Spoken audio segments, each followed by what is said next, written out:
आज के इस नाला सोपारा के धरती पर पासी जन जागृति संस्था के द्वारा जो है बिजली पासी का जन्मोत्सव मनाया जा रहा है। इस जन्मोत्सव में हमारे सामने बैठे हुए सभी साथियों सभी को आने के लिए बधाई, शुक्रिया और जय भीम। देखिए, यहाँ पर इतिहास की बात आ गई, बौद्ध काल की बात आ गई।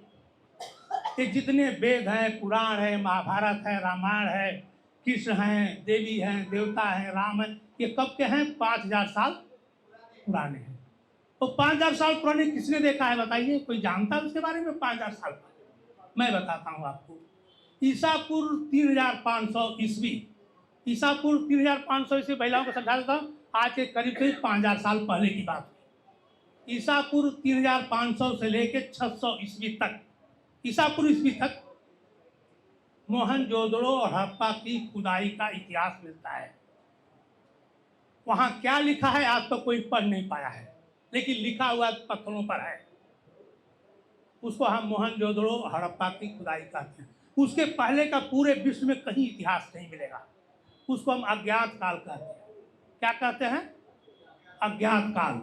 तो हमारे जितने देवी देवता, अब तो समझ गए ना कि हमारे देवी देवता, भगवान, पुराण, वेद, पुराण, गीता, रामायण ये अज्ञात काल के हैं। एक कहावत है कि हम अंधेरे में तीर मारा और सब सही निशाने पर लगा, कौन देखा कहाँ लगा है। यही हमारा इतिहास है।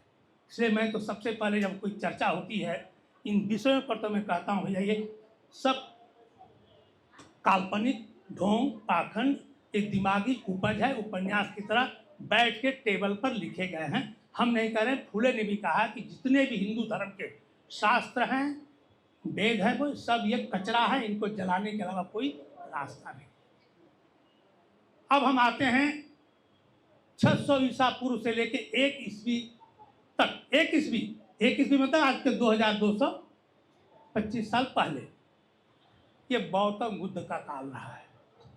इसी समय में 150 ईसा पूर्व समय भगवान तथाकथित गौतम बुद्ध पैदा हुए थे। उसी समय जो है पाली भाषा का आविष्कार हुआ है। मैं थोड़ा सा इतिहास जानने के लिए हमारे मौर्य जी ने हमसे कहा कि पाली भाषा का कुछ क्लासेस लगाए। मैं जाके अध्ययन भी किया, पाली भाषा की जानकारी किया, तब मुझे सब जानकारी मिली है। इतिहास को समझने के लिए हमें इतिहास को समझने उसी भाषाओं को भी पढ़ना पड़ेगा। पाली भाषा के अध्ययन करने के बाद मुझे पता चला है कि सम्राट अशोक के जितने शिलालेख थे उन शिलालेखों में कहीं भी किसी भी तरह का न तो वर्ण व्यवस्था है, न कोई धर्म है, न कोई जाति है, कहीं कुछ नहीं था।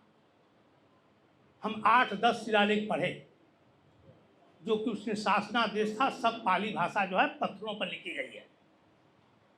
उसमें कोई धर्म नहीं था, कोई वर्ण व्यवस्था नहीं थी, कुछ भी नहीं है। सिर्फ एक परंपरा थी जिसको आप जो भी मान लीजिए। 3 कैटेगरी को दिखाया गया पत्थरों की। उस समय का पूरा इतिहास पत्थरों पर है। सिर्फ 3 व्यवस्था थी। एक पशुपालन था, एक कारीगरी वर्ग था और एक खेतिहर वर्ग था। 1 ईस्वी से लेकर 600 ईस्वी तक आप सोच सकते हैं। आज जितना हम युद्ध के बारे में सुना, बहुत अच्छा अरुण कुमार जी ने समझाया कि आपके बिजली पासी ने कैसे कैसे कितने कितने युद्ध लड़े। आप बताइए कि गौतम बुद्ध के काल में युद्ध क्यों नहीं हुआ? वो सोचिए कि एक लुम्बिनी में पैदा हो रहा है, बोध गया में जो है वो ज्ञान हासिल कर रहा है और जा करके बनारस में जो है पहली बार अपने 7 शिष्यों को शिक्षा दे रहा है। वो 7-8 लोगों के ज्ञान जो है पूरे एशिया में फैल रहा है, जापान तक जा रहा है, मलेशिया तक जा रहा है, आधा एशिया फैल गया गौतम बुद्ध का शासन। कोई राजा क्यों नहीं टकराया? क्यों नहीं युद्ध हुआ? भाई जितना हम 600 के बाद जब युद्ध देख रहे हैं, अभी तो हमारा इतिहास पढ़ेंगे तो आपको शर्म आ जाएगी ना। हजारों राजा लड़ रहे थे अपने में, उसी में बिजली पासी भी लड़ रहे थे, सोहलदेव पासी भी थे। आप राजभर कहिए, उस पर मैं नहीं जाना चाहता हूँ, लेकिन लड़ाई तो हो रही थी ना। ये लड़ाइयाँ क्यों शुरू हुई? पहले क्यों नहीं था? बौद्ध काल में लड़ाइयाँ नहीं हुई हैं, तभी तो पूरा एशिया और जापान तक फैल गया बौद्ध धर्म और यही खत्म हो गया। 600 ईस्वी तक हमारे बौद्ध काल के जितने राजा उनका शासन प्रशासन चला है, तब तक जो है छत्र मतलब एक साम्राज्य था, वो फैलता चला गया, लेकिन यहाँ भी जो राजा थे वो पूरा एक छत्र राज था। सबसे बड़ा दुर्भाग्य हुआ है जिसको हम कहते हैं कि आर्य आए, चाहे विदेशों से आए, कैसे आए, क्या आए। कुछ लोग तो कहते हैं कि गौतम बुद्ध के काल में ही एक वर्ण पैदा हो गया जो इसको बर्दाश्त करते करते जो है पुष्यमित्र शुंग जो है कहते हैं कि उन्हीं का सेनापति था और देवदत्त मौर्य की हत्या करके, अब उस पर हम नहीं जाना चाहते हैं, लेकिन इतिहास का परिवर्तन जो है उसी समय में हो रहा है। और वो काल जैसा आया है ऐसा हुआ है, इतना अत्याचार हुआ है कि हजारों साल के जो एक शांति का जो प्रतीक बना हुआ था उसको इतना बुरा ध्वस्त किया कि मूड़ियाँ काट करके पत्थरों पर फेंकना शुरू कर दिया। अचानक क्यों हुआ, कैसे हुआ, ये मैं सुन के समझ के मतलब परेशान हो जाता हूँ कि अचानक कैसे हो गया। हजारों साल जो युद्ध नहीं हुआ, अचानक युद्ध कैसे शुरू हो गया। और आप देख सकते हैं कि हम 700-800 ईस्वी के बाद ही, आप ये मत सोचिए कि पासी हैं तो हम 5000 साल पहले, मैं बता दूं कि 700-800 साल के बाद ही जब मनुस्मृति आई है, चाहे मनुवादी व्यवस्था आई है, उसको चाहे वैदिक कहिए जो भी कहिए, उसके बाद ही जो है जो गुलाम बने हैं उनको गुलाम बनाया गया है। उसी को हम लोग कहते हैं हमें शूद्र बनाया गया, वर्ण व्यवस्था बनी, एक शोषण करने का, अत्याचार का एक मनुस्मृति संविधान बना, और उसी संविधान के अनुसार जो है उसके बाद से देखिए कि लड़ाई ही लड़ाई है। उसके बाद से भारत में कभी शांति, क्रांति और प्रतिक्रांति, क्रांति और प्रतिक्रांति, एक गौतम बुद्ध के विचारधारा समता समानता जो बंधुत्व का था उसके विपरीत जो है असमानता का लड़ाई जो है आज तक चली आ रही है। आज हम लोग उसी लड़ाई के बीच में हैं, दो धाराओं के बीच की लड़ाई आज भी चली आ रही है। तो सवाल यह है कि वो क्यों हुआ, मैं आपको बता देना चाहता हूँ। बहुत बड़ा ये आपको एक और आश्चर्य होता है, मैं पहले ही बताया कि इंसान आखिर क्यों हुआ। आप देख सकते हैं कि 1500 गाय, बैल, भैंस, बकरी एक साथ रह के जी सकते हैं, खा सकते हैं, मौज मस्ती से रह सकते हैं, लेकिन 150 इंसान नहीं रह सकता है। क्यों? कभी आपने इस पर तर्क किया? कभी आप अपने घर में बैठ के अपने ऊपर मंथन किया कि मैं कौन हूँ, मैं क्या हूँ, मैं क्यों पैदा हुआ हूँ, मेरे में क्या कमी है, क्या मेरे में अच्छाई है, क्या बुराई है, मैं इंसान हूँ कि नहीं हूँ? हमसे कहीं कहीं जानवर अच्छे हैं। अपने हम इतिहास को देखने जाते तो हमें लगता है कि हम कभी कभी ऐसा लगता है कि जानवर हमसे अच्छे हैं, हम जानवर से बदतर हैं। आप देखिए ना, पढ़िए, देखिए आज का इतिहास पढ़िए, आज का सोशल मीडिया देखिए, जहाँ देखो वहाँ अत्याचार ही हो रहा है। लगता है कि हम इंसान हैं, कहते हैं कि हम सबसे जो है सृष्टि में जो है सबसे महान हैं, हम बुद्धिजीवी हैं, हम एक बुद्धि नागरिक है। नहीं, किस काम के हैं जो आप शांति से नहीं रह सकते 10 लोग को? इसलिए हम बुद्धिमान हैं। कारण क्या है? थोड़ा सा एक और जाता हूँ सृष्टि की रचना पर कि हमारी पैदाइशी क्या है, हम हैं कौन, बताना जरूरी है। कोलंबस ने जब नई दुनिया की खोज किया है अमेरिका की, वो भी खोजने नहीं गया था, भटकते भटकते पहुंच गया, 3-4-6 महीना लग गया था घूमते घूमते। जानते हैं क्या वहां देखा? वहां देखा कि जो कीड़े मकोड़े, जीव जंतु, गाय बैल भैंस बकरी इंसान यूरोप में, एशिया में और चाहे भारत में पाए जाते थे, वही वहां भी पाए जाते थे। जो कि कम से कम नहीं तो कई हजार कोस दूर है। यहाँ तक कि हवाई जहाज से 12 घंटे लगते हैं समुद्र क्रॉस करने में। तो आप बताइए कि सृष्टि की रचना दोनों जगह कौन किया? अमेरिका में भी सेम तरह की सृष्टि की रचना है और भारत में भी सेम तरह की, दोनों जगहों पर कौन किया? इन्होंने बता दिया, ब्रह्मा विष्णु महेश तो गए नहीं थे वहां, कौन किया बताइए? इसका कौन है जो अमेरिका में भी सृष्टि की रचना हुई और यहाँ भी हुई है? कुछ तो पता होगा आप लोगों को। एक चीज़ और बता देना चाहता हूँ, उसके पहले यहाँ औरतें भी ज़्यादा हैं। आप जाड़े के दिनों में आजकल 10 दिन स्नान मत करिए। क्या मत करिए? स्नान मत करिए, कपड़े मत बदलिए। मालूम है क्या होगा? यहाँ एक जीव पैदा होगा और यहाँ ढील पैदा होगा। होगा कि नहीं होगा? कौन पैदा किया? ब्रह्मा विष्णु महेश क्या किया? आपने किया है। वो जीव है, काटता है, काट के भागता है। देखिए काट के भागता है, हमने देखा। हम तो बचपन में बहुत ढील पाले हैं, हमको मालूम है। हम ढील और चिल्लर बहुत पाले हैं, बचपन में हम लोग ऐसे ही रहते थे। कौन पैदा किया जीव? वो जीव आपने पैदा किया। आप उस जीव के भगवान हुए कि नहीं हुए? तथाकथित भगवान। हम भगवान को नहीं मानता हूँ कि उस जीव के भगवान हुए कि नहीं हुए। तो आप भगवान की कल्पना छोड़ दीजिए, आप खुद भगवान है। अगर मानना है तो आप खुद भगवान है। तो ये मैं कहना चाहता कि जो जीव पैदा हुआ हो, आपने ऐसा एटमॉस्फियर बनाया, ऐसा कल्चर बनाया, ऐसी गर्मी उमस पैदा किया कि जीव पैदा हो गया। जीव पैदा करने वाला कोई देवी देवता भगवान नहीं है, उसका कोई अंत नहीं है। अमेरिका में जीव पैदा हुआ, चाहे यहाँ भी जीव पैदा हुआ, हमें जीव पैदा होने का चाहे किसी भी तरह, आप गंदगी कर दीजिए जीव पैदा हो जाता है, 10 दिन छोड़ दीजिए जीव पैदा हो जाता है। तो इसी तरह से सृष्टि की रचना समुद्र के पानी में वैज्ञानिकों ने सत्य किया कि सबसे पहले समुद्र से शुरू हुआ है। जब समुद्र से हुआ तो समुद्र ही दोनों जगह जा रहा था, आ रहा था। अमेरिका में भी समुद्र था और एशिया में भी समुद्र था। तो सृष्टि की रचना आपको कन्फर्म हो गया कि दोनों जगहों पर सेम तरह से पानी के थ्रू हुआ है, पानी की तरह हुआ है। तो ये मान के चलिए कि भगवान नाम का जो हमारे दिमागों में जो भरा पड़ा है वो एक बकवास है, झूठा है कल्चर। एक और उदाहरण दे देना चाहता हूँ आप लोगों को, नहीं औरतों को आज समझा दूंगा, नहीं तो कुछ कन्फ्यूजन ना हो जाए। हमारे ही देश में अंडमान निकोबार जगह है, वहाँ सेंटलेट आइलैंड है। वो 2006 में जब ऑस्ट्रेलिया में सुनामी आई थी तब वो पता चला हवाई जहाज से सर्वेक्षण करने में। आज भी वहाँ पर लोग नंगे धड़ंगे कपड़े नहीं पहनते हैं, क्या खाते हैं, कैसे रहते हैं, कोई जानता ही नहीं है। अब जो भी वहाँ गया उसको काट के फेंक देते हैं। इवन भारत सरकार का अधिसूचना है पूरे विश्व को कि जो वहाँ जाएगा उसके जिम्मेदार होगा, वो काट के फेंक देते हैं। कोई आज तक गया ही नहीं। हमारे देश का ही एक स्टेट है जहाँ लोग कपड़े नहीं पहनते हैं, कोई भाई बहन रिश्ता कुछ नहीं है। आपको एक और चीज़ बता देना चाहता हूँ इस परंपरा के बारे में। केरला में सिद्धम आश्रम है, 150 साल पुराना है। आप जाना चाहते हैं तो जा सकते हैं, गूगल पर सर्च करिए। 1500 एकड़ में फैला हुआ है, वहाँ बहुत से उसके अनुयायी हैं। उस आश्रम का नियम है कोई कपड़ा नहीं पहनेगा। आपको भी जाना होगा तो कपड़े उतार के अंदर जाना है, कोई प्रतिबंध नहीं है। बेटा बेटी कोई नहीं, कहते हम जानवर की तरफ पैदा हुए, जानवर की तरह रहेंगे। वो भी एक कल्चर हमारे देश में है। सिद्धम आश्रम गूगल पर डालिए, मिल जाएगा। अब आश्चर्य होगा कि महतारी और बेटे का रिलेशन कैसे रहता है, वो भी बता देना चाहता हूँ।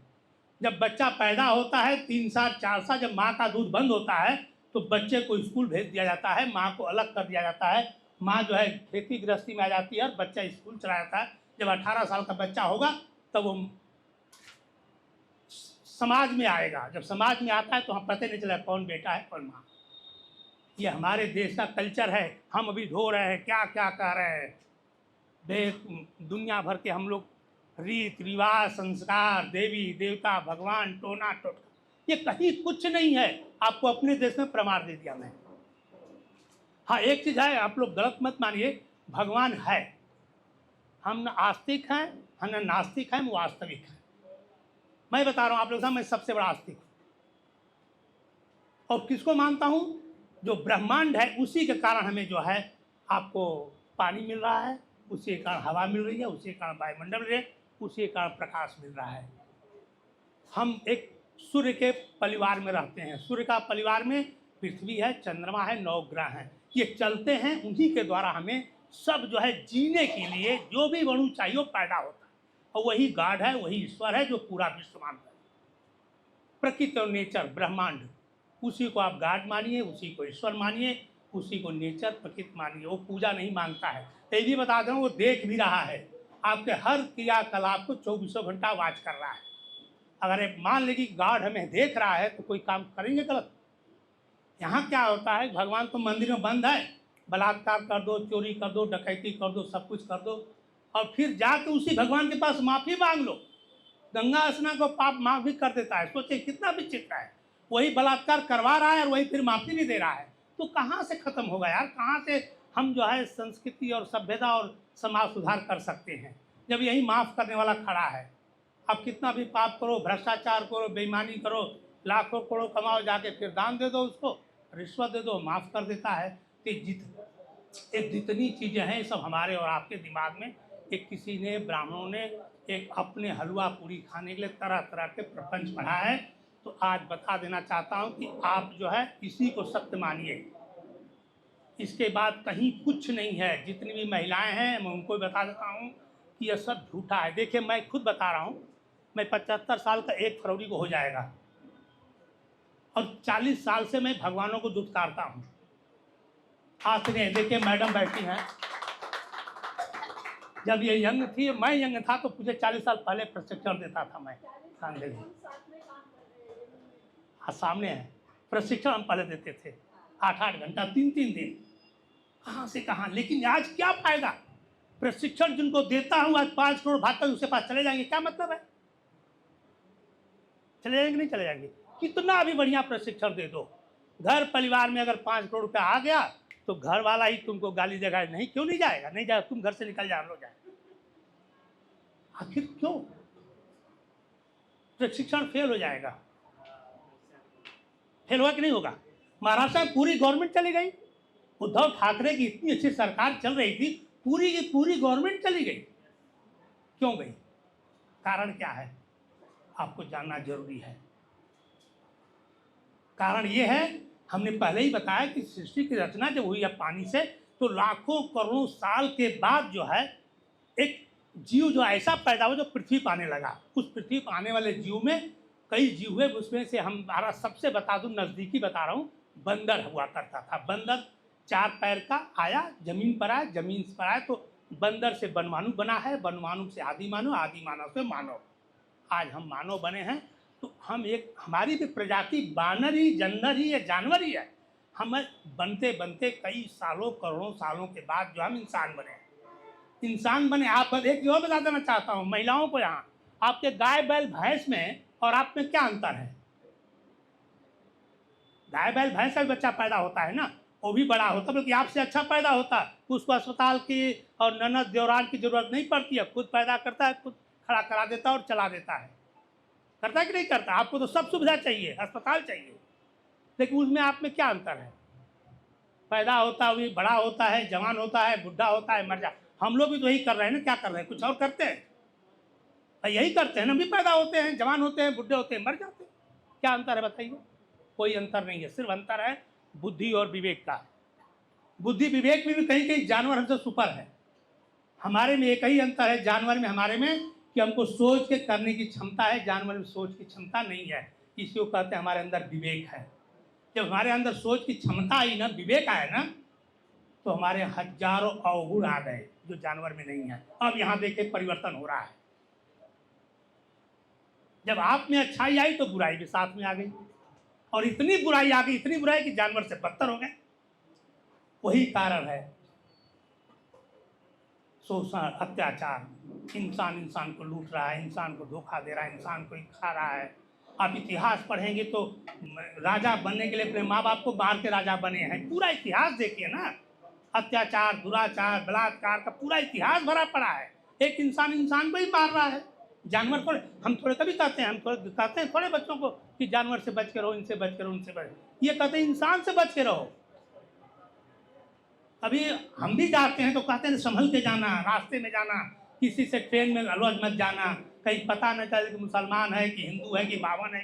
जब हमारी ये हालत हमारी आपकी है, बहुत बुरा हाल है भाई। तो मैं ये कह रहा था कि जो क्यों है कि हमारे अंदर बुराइयाँ, कौन बुराई मालूम है? हम सभी लोग जो हैं पैदाइशी स्वार्थी, लालची और कामचोर प्रवृत्ति के पैदा होते हैं, जो जानवरों में नहीं होता है। क्या होते हैं हम लोग? स्वार्थी हैं, लालची हैं और कामचोर हैं। हर इंसान स्वार्थी, लालची, और यही के कारण है जो तरह तरह के दुराचार, अत्याचार हजारों साल से चलते आ रहे हैं, पुष्मित से लेके आज तक चलते आ रहे हैं, इन 3 अवगुणों का। तो जब वो आदमी कहा जाता है कि शिक्षित बनो, तो जो इन 3 अवगुणों से दूर होता है ना, उसी को शिक्षित कहा जाता है, उसी को विद्वान कहा जाता है, उसी को महापुरुष। ये जितने महापुरुषों को हम पढ़ते हैं ना, गांधी के बारे में, बाबा साहब के बारे में, नेहरू के बारे में, यही कहते हैं ना कि ये लोग स्वार्थ को छोड़ दिया था, परमार्थ पर लग गए, कभी मेहनत किए, रात दिन किए। तो जो जितना स्वार्थ से, लालच से और कामचोरी से दूर हो जाएगा, उतना ही बुद्धिमान है, शिक्षित है, योग्य है, इंसान है। अदरवाइज आप नहीं हो तो हैवान हो। पहला गुण आपके अंदर अपने झांकिए कि आप क्या हो। हर इंसान को अपने आप में सुधार करना है। जब ये सुधार नहीं होगा तो राजनीति में कुछ नहीं कर सकते हो। कहा ना पैसा आएगा फिर आप बदल जाओगे। तो अपने आप के अंदर का स्वार्थ निकालिए, अपने अंदर अहंकार निकालिए, अपने आप घमंड निकालिए। जात का घमंड है, जात का घमंड है, पैसे का घमंड है, कई तरह से घमंड आप पाल के रखे हैं। शोषण, जहाँ कुछ आता है दूसरों को लूटने की कोशिश करने लगते हैं। ये पूरा इतिहास इंसान का भरा पड़ा है भाई। हमारी बेटी अमेरिका में, वहाँ मालूम है शिक्षक जब पहुँचता है क्लास में तो यही कहता है, बच्चों हम सभी स्वार्थी, लालची, कामचोर हैं। इस प्रवृत्ति से दूर होने के लिए हमें शिक्षा की जरूरत है। और इस शिक्षा के बिना आदमी जानवर से भी बदतर है। जानवर तो खैर हमसे अच्छे हैं, पहले ही मैं बता दिया। तो मैं यही कहूँगा कि देखिए भाई, सच कहते हैं बहुत ही विकट स्थिति है। आने वाले दिन बहुत बुरा है। आर पार की लड़ाई चालू है। एक चीज़ बता देना चाहता हूँ कि ये क्यों हो रहा है। मैं ब्राह्मणों का दोष हम नहीं देता हूँ। जानते हैं क्यों? ब्राह्मणों का दोष इसलिए नहीं है कि वो अपना सही काम अपने तरीके से कर रहे हैं, और हर आदमी को अपना काम अपने तरीके से करने का हमारे संविधान ने भी उनको अधिकार दिया है। आप सोच सकते हैं कि ब्राह्मणों का वर्चस्व कितना था। एक चाहे रामचंद्र जी सैया पर जाने से पहले अपना ब्राह्मण का पैर पूजते थे। इवन छत्रपति शिवाजी महाराज इसी महाराष्ट्र में छत्रपति बन गए। अदना ब्राह्मण का दिया तुम शूद्र हो, राजाभिषेक नहीं हो सकते। छत्रपति उसका गर्दन क्यों नहीं काट दिया? क्यों अपमान भूत के पी गए? क्योंकि वो भी ब्राह्मणवादी मानसिकता के गुलाम थे। पहला राष्ट्रपति कौन? राजेंद्र प्रसाद। राष्ट्रपति बन गए, कह दिया गया कि तुम शूद्र हो, राष्ट्रपति नहीं बन सकते हो। उन्होंने 181 के ब्राह्मणों को पैर धोया है, पानी पिया है, शुद्ध हुए हैं तो राष्ट्रपति बने हैं। ये देश पर कलंक है हमारे प्रथम राष्ट्रपति का। आपने देखा होगा पिछले हमारे राष्ट्रपति का अपमान हुआ है, मुर्मू का अपमान हो रहा है, अखिलेश का अपमान बार बार हो रहा है। क्यों हो रहा है? ये वर्चस्व था ब्राह्मणों का। आप अगर करोड़पति बनते हो, अगर कल गरीब हो जाओगे कोई कारण से, तो आपकी त्रासदी है कि नहीं है? ये ब्राह्मणों की त्रासदी है। उनका वर्चस्व कितना था? कुछ मुगलों मुसलमानों ने खत्म किया कि नहीं किया? फिर अंग्रेजों ने कानून बना के तोड़ा। इसके बाद बाबा साहब अम्बेडकर ने संविधान बना करके पूरा नस्तानाबूद कर दिया। तो उनकी त्रासदी को खत्म किया। तो उनकी त्रासदी है। एक इंसान गरीब होता है बर्दाश्त कर लेता है, लेकिन पूरा समाज अगर गरीब होता है तो बर्दाश्त नहीं करता है। तो ब्राह्मणों की त्रासदी के कारण ही आरएसएस पैदा हुआ है। उनकी त्रासदी है, वो त्रासदी को कभी भूले नहीं है। कांग्रेस के स्लीपर सेल में भी 100 साल तक काम करते करते आज उनको मौका मिला है। तो मेहनत करके आए हैं, परिश्रम करके आए हैं, लगन से आए हैं, खर्च करके आए हैं। उनका बच्चा भी काम करता है, बुढ़ा भी काम करता है। हम लोग क्या कर रहे हैं? तो अपना वो काम कर रहे हैं, अपने लक्ष्य पर पूरा काम कर रहे हैं, वो करेंगे। अब आपकी जिम्मेदारी क्या है? आपको सोचना है। उनके खिलाफ आपको भी सत्याग्रह, आपको हम लोग खाली कैडर में करते हैं, उनका जाके देखिए। अरे हमको आज बता दूं, आज जो है हमको अयोध्या से कम से 1-2 महीने आर्य समाज के लोगों ने इतना प्रेशराइज किया, आपको हम गाड़ी देंगे, ये देंगे, वो देंगे, आप बहुत अच्छा हिंदू सुधारवादी काम कर रहे हैं, आप हिंदू सुधारने के लिए काम आ जाए। अभी हमारे यहाँ हर जगह लगा, देखिए आप जहाँ देखें वहाँ हर एरिया में कहीं न कहीं भागवत कथा, राम कथा, रामचरितमानस चल रहा है। हमारे एरिया में भी चल रहा है, हर जगह चल रहा है। हमारी माताएं बहनें सब जा रही हैं, तरह तरह की साड़ी दी जा रही है, गुड़क दिया, पैसे दिए जा रहे हैं उनको जाने के लिए। 500 रुपया घर में दे के जाते हैं कि यहाँ जाना बहन जी, यहाँ जाना बहन जी।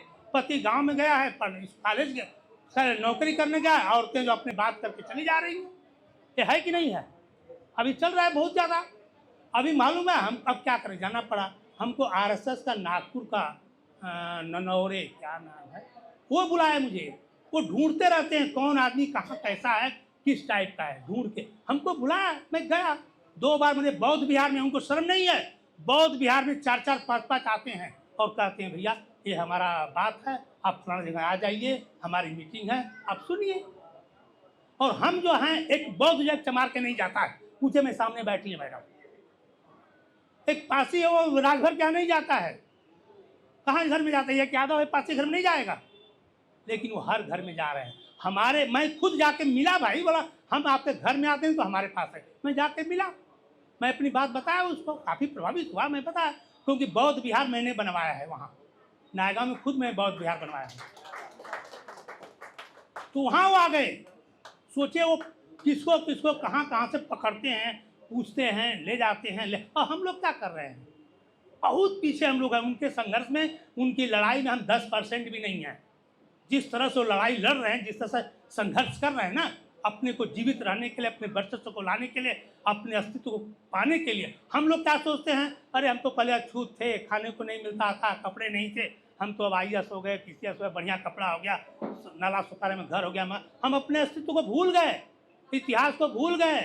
हम भूलना भी चाहते हैं, कहते हैं अरे क्यों पुरानी पूरी को ढोड़ रहे, लेकिन ब्राह्मण भूला नहीं है। उस भूल के त्रासदी को आज घर घर जा रहा है, घर घर पहुंच रहा है, सबसे बात कर रहा है। हम लोग कुछ नहीं कर रहे हैं भैया।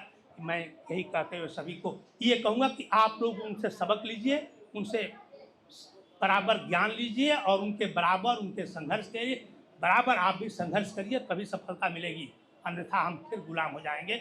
यही कहते हुए सभी को शुक्रिया, जय भीम, धन्यवाद।